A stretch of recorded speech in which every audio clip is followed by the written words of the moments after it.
چند اعمال ایسے جن کا اجر مرنے کے بعد جاری رہتا ہے۔ اگر اہل ایمان ان کا اہتمام اپنی زندگی میں کر لے تو حق تعالیٰ مرنے کے بعد جس وقت عمل کا سلسلہ منقطع اور بند ہو جاتا ہے، مگر اس کے باوجود محض اپنے فضل سے ان اعمال کا اجر و ثواب مرنے والے کو عطا فرماتے ہیں، جیسا کہ حدیث پاک میں اذا مات الانسان انقطع عنہ عملہ الا من ثلاثہ الا من صدقۃ جاریۃ او علم ينتفع به او ولد صالح يدعو له، کہ جب انسان دنیا جو کہ دارالعمل ہے میں کوئی نیک عمل کرتا ہے تو اللہ تعالیٰ اپنے فضل سے اس کا اجر و ثواب مرتب اور مقرر فرما کر آخرت کے لیے محفوظ فرما دیتے ہیں، لیکن مرنے کے بعد جب یہ سلسلہ بند ہو جاتا ہے تو بظاہر اجر کا سلسلہ بھی ختم ہو جاتا ہے، مگر چند اعمال ایسے ہیں جن کو اگرچہ مرنے والا بذات خود انجام دے نہیں پاتا، اس کے باوجود ان اعمال کا اجر و ثواب دوام و استمرار کے ساتھ مرنے والے کے نام اعمال میں لکھا جاتا ہے۔ ان میں سے ایک الا من صدقۃ جاریۃ، صدقہ جاریہ ہے۔ مطلب یہ ہے کہ انسان نے اللہ کا عطا کردہ مال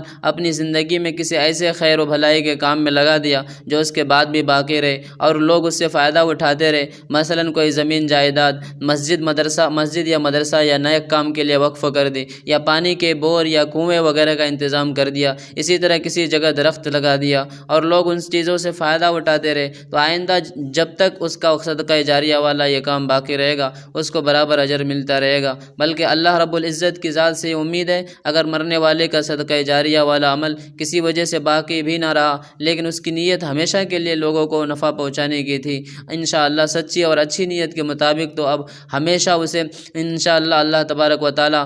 سچی اور اچھی نیت کے مطابق ثواب ہمیشہ اسے ملتا ہی رہے گا۔ دوسرا عمل او علم ينتفع به، علم نافع ہے، یعنی وہ علم جو خود صاحب علم کے لیے دارین کے اعتبار سے نافع ہو۔ اگر مرنے والا دنیا میں ایسا علم حاصل کر کے لوگوں کو تعلیم و تدریس اور تصنیف و تالیف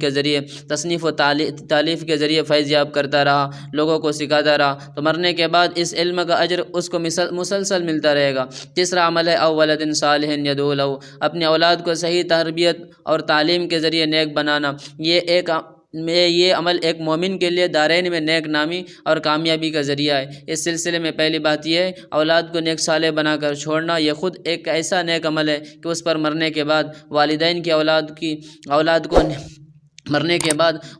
کو اولاد کی نیکیوں کا اجر و ثواب ان کے اصل اجر و ثواب میں کمی کیے بغیر ملتا ہے۔ پھر اگر وہ اولاد اپنے والدین کے لیے دعا و ایصال ثواب کا اہتمام بھی کرے تب تو سونے پر سہاگا والدین کے اجر و ثواب میں اور بھی اضافہ ہو جاتا ہے۔ اس سے معلوم ہوا مرنے کے بعد اگرچہ عمل کا سلسلہ بند ہو جاتا ہے لیکن اگر ایک مومن یہ چاہے کہ موت کے بعد بھی اس کے عمل کا سلسلہ جاری اور اجر میں اضافہ ہوتا رہے تو رب کریم کی جانب سے اس کے بھی مواقع ان اعمال کی شکل میں موجود ہے، اور جب یہ حقیقت ہے تو ہمارے لیے ان اعمال سے غفلت مناسب نہیں ہے۔